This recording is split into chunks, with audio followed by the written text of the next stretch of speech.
Going back to the subject which we had originally built this panel around, the Wikileaks that really exposed what the U.S. is doing around the world. I mean, one aspect of this has also been a complete war on the right to information. I mean, the U.S.'s response to the Wikileaks was simply that people did not have the right to know, that somehow it was a major threat to security for us to know basic information about our government, and they've gone on really a war against dissent and democracy in this country as well. Our next speaker is Arun Gupta. He is a founding editor of The Independent, which is an amazing,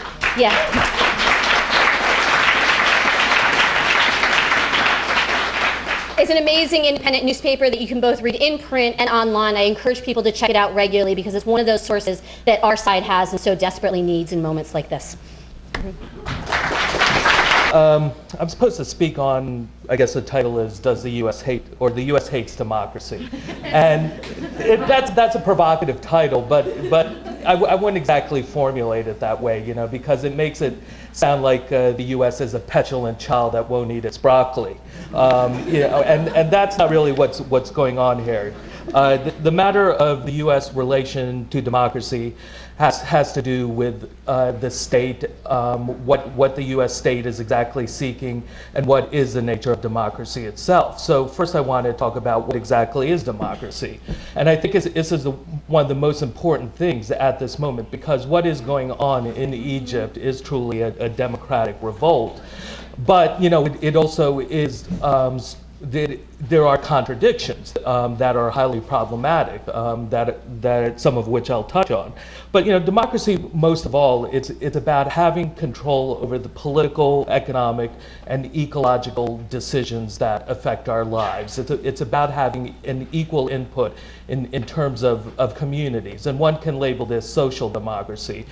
This was the original phrase that Marx used. It's a term which has a long storied history. Unfortunately, it's been kind of degraded, especially by a lot of the European social democracies over the last 50 years. But I think it is a term that is really worth reclaiming. And as part of this, we have to understand what's going on in the Arab world. I think generally probably people here do understand this, that technology is just a tool, right? Technology is not a substitute for democracy. And of course what we're seeing is both technology as a tool, as an idea, and as a generational impact is definitely played a big role in terms of sparking this movement, but it's also a double-edged sword, because a lot of governments, and certainly the US government does this extensively, they use the social networking to spy on people.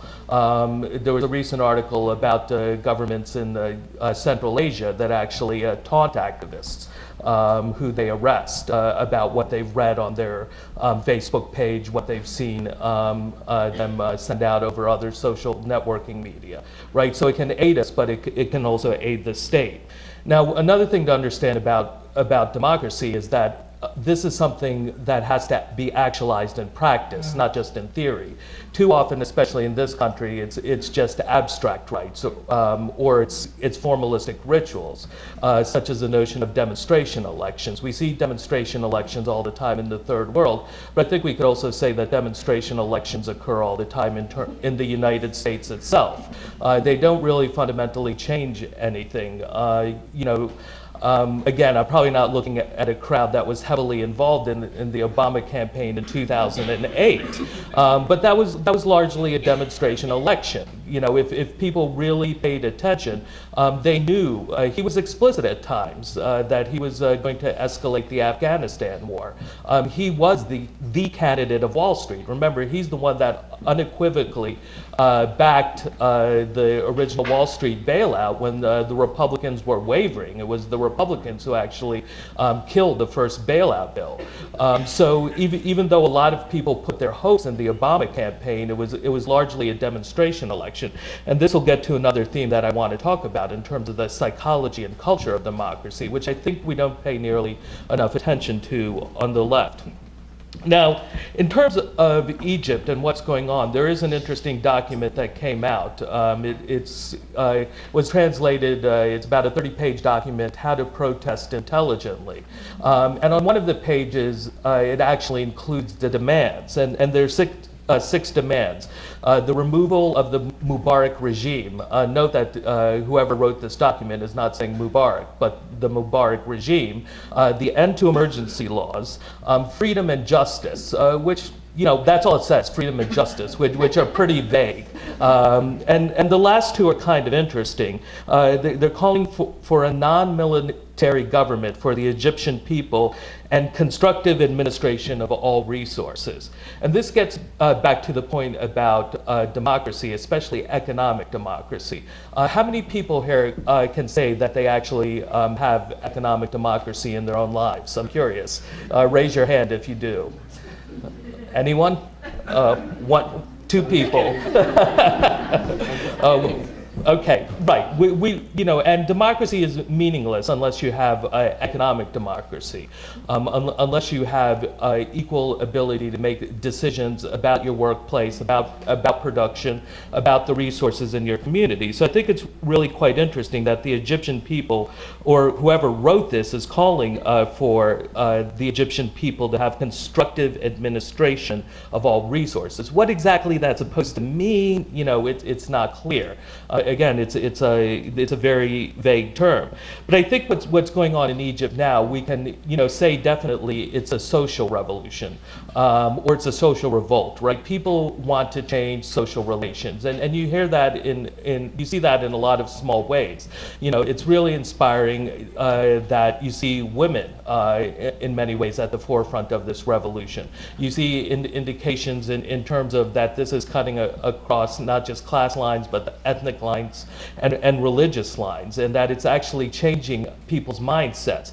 But what the U.S. is trying to do is they're trying to take what is a social revolution and manage it, and at most turn it into a political revolution, right? A political revolution is what happened in terms of the founding of the United States, where you're just essentially changing the political class. Even though the Tea Party loves to talk about the Constitution as a foundational document, what they don't really want to mention is how they don't want to talk about the Three-Fifths Compromise that labeled a slave a three-fifths of a human being, about voting rights that excluded women, that excluded people who didn't hold property, that had even religious exclusions to it, right? This was a very narrow document in terms of what it saw as the exercise of democratic rights. And so what happened with in terms of the American Revolution, you're just changing the political class. That's what the US is interested in at this moment, because above all, it wants to retain the Egyptian military as part of the regional, as part of US hegemony and regional Israeli hegemony.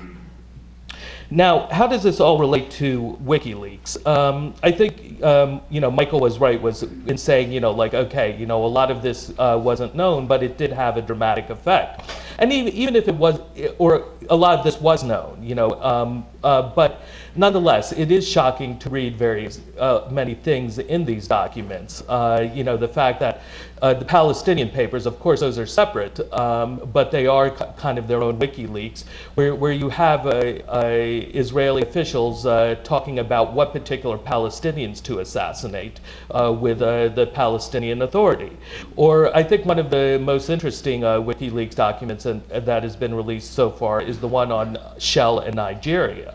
Because it's really quite remarkable that Shell has a complete shadow government.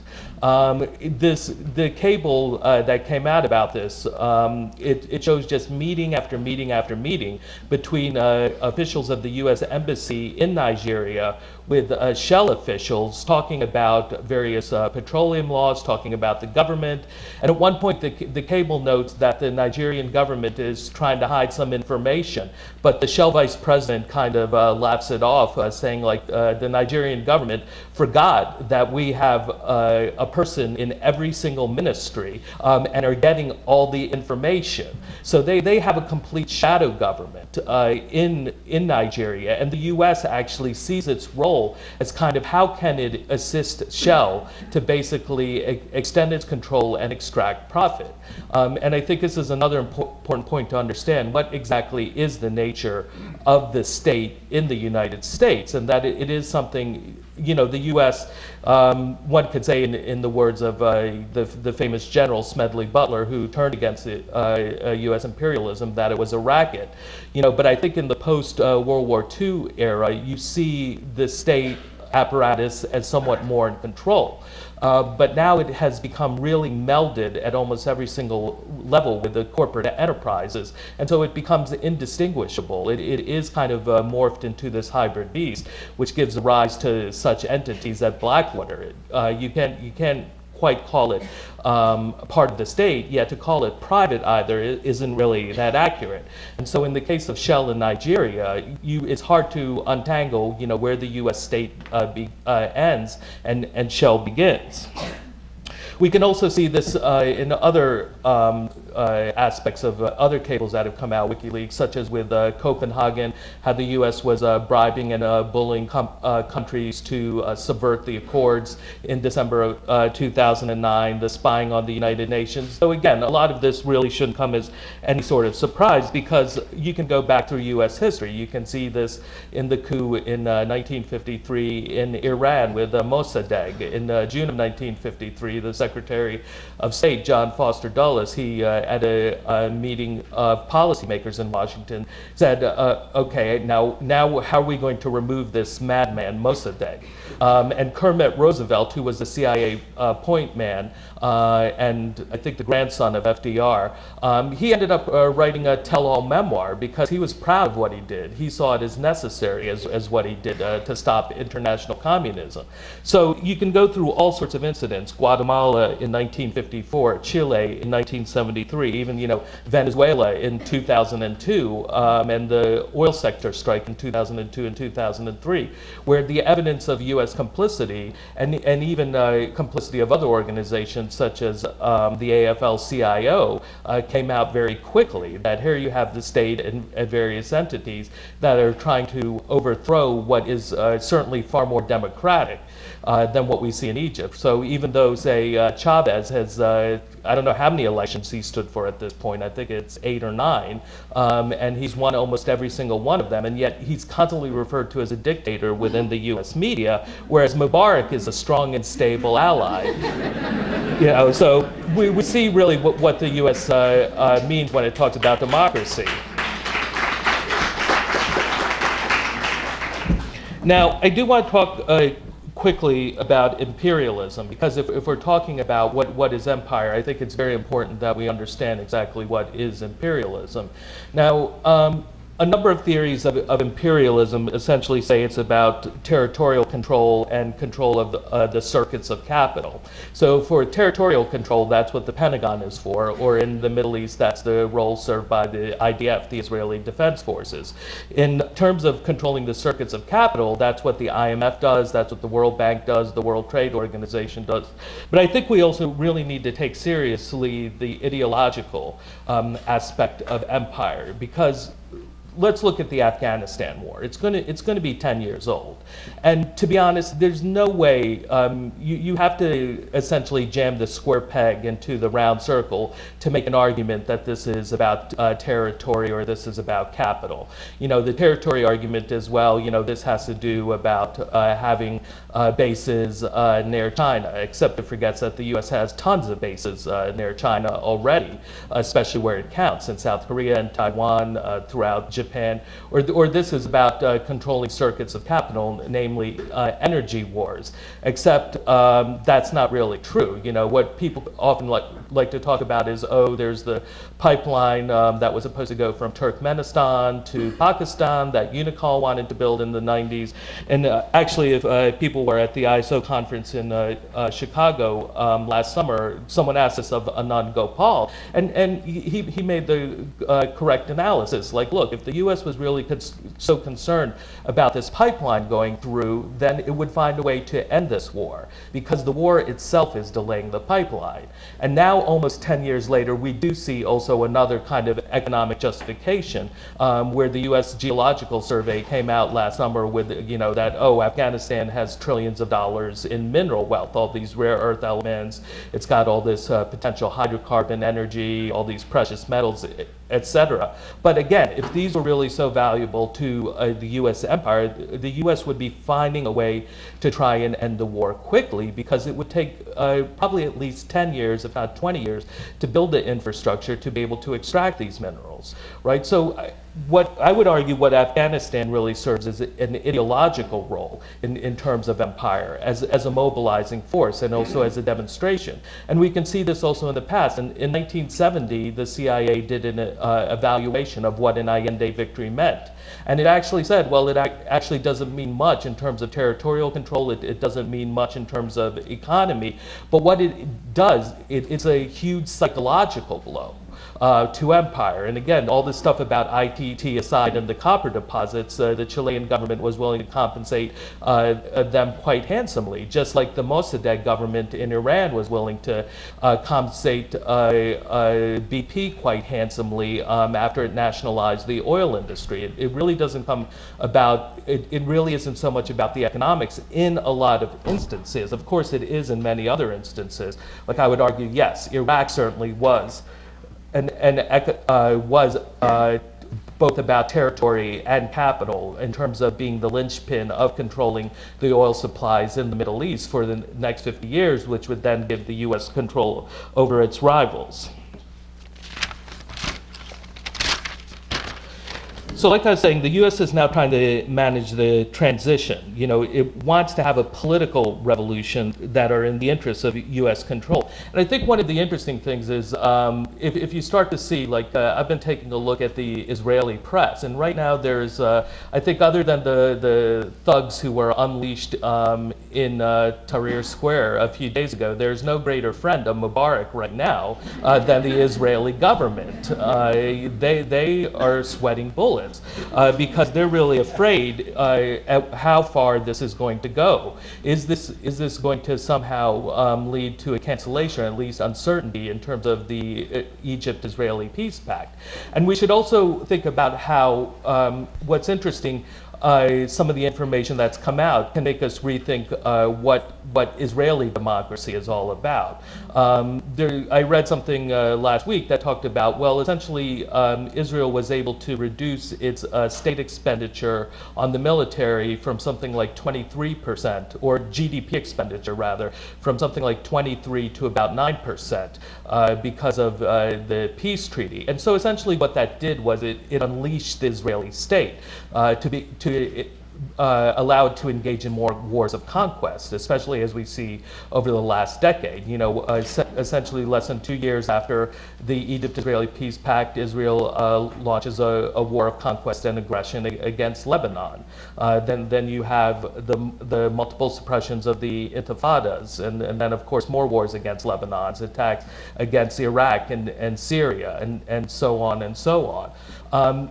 And I think what one can argue that essentially what has happened, you know, the right and supporters of Israel are fond of talking about Israel as the only democracy in the Middle East. But by taking this pressure off the Israeli state, the type of democracy you have there is essentially that of a modern day Sparta.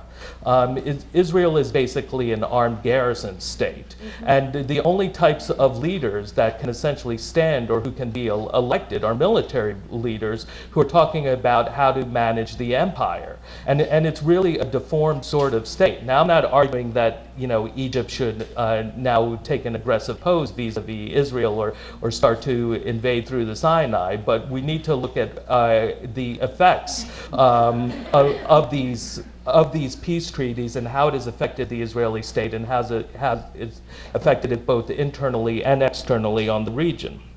Now, finally, I think one of the most important things to do is think about the Egyptian uprising as a social revolt. Like I said, there are a number of contradictory effects that, you know, we need to pay attention to.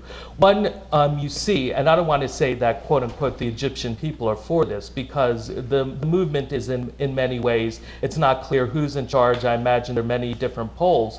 But what gets reported to us is essentially this lionization of the Egyptian military. And I'm sure some of this is real, because by saying that the Egyptian military is on the side of the people, by saying they're protecting democracy, protesters who are supposedly saying this, it's a way to try and use the military against the Egyptian state. But at the same time, what happens is it's raising up the legitimacy of the Egyptian military, who is in fact, you know, maybe the conscripts do represent the people because there is universal male conscription, but the military leadership, of course, represents in many ways U.S. and Israeli interests. The new Vice President Soleiman, it's no accident that two of the key roles that he served was one for the rendition program and two as the enforcer of Israeli hegemony. He constantly goes back and forth to Israel.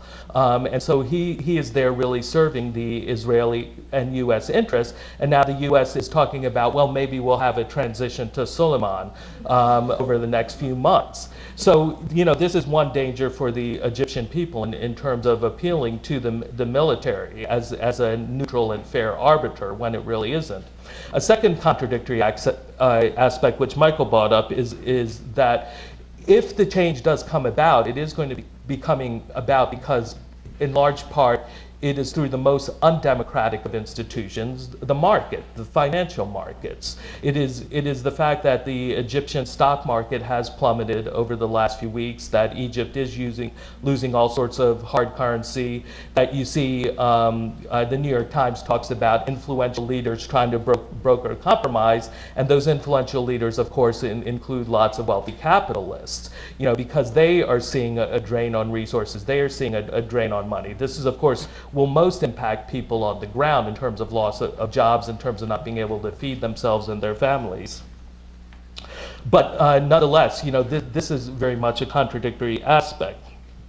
Finally, I think it's important to recognize that, yes, the U.S. empire has slowly been suffering blows over the last 10 years, but empires don't fall overnight. It took essentially 30 years for the British Empire to fall, and that was at the cost of 2 world wars and a Great Depression. And of course, what happened was that transition was managed. We don't know what's going to come next, but we should never count out the U.S. empire, because it has been in the 70s it was counted out. Then we saw the resurgent empire under Reaganism, and of course under Bush initially, Bush the Younger, there was an attempt to do a resurgent empire again that has stumbled badly.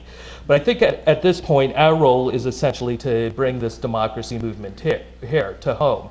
And we have to take very seriously the culture and practice of democracy, that we cannot be economic reductionists. Because even though, there's now a lot of talk about how the CIA was blind, well, I think to a large degree, we on the left are often blind. We didn't see this coming either. We didn't see these movements. And an economism that often infects the left blinds us to the change in mass psychology, to the power of ideas.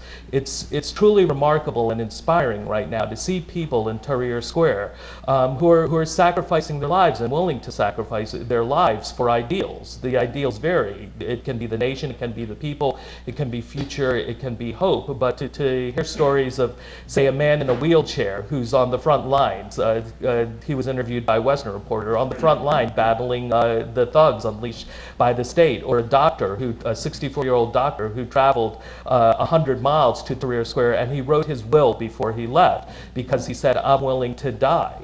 And we have to ask ourselves, what are we trying to build here? How can we build a movement where we can inspire such people? And that movement has to come through solidarity and social democracy. Thank you.